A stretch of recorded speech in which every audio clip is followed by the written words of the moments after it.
Кеш жарык, калайсыздар? Калдарыңыз калай? Туткан оразаларыңыз кабыл болсун. Мен сол ауыз ашарга дайындалып атырман.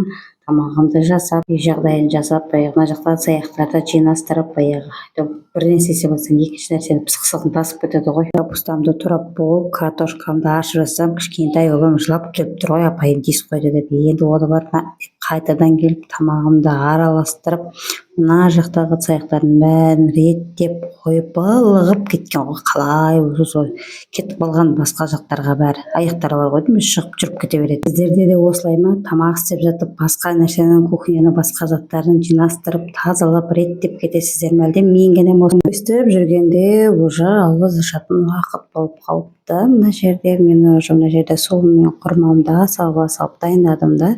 Сразу дугамды окуп, аузумду ачтым. Сиздердин да уставган оразаларыңыз кабыл, дугаларыңыз кабыл болсун.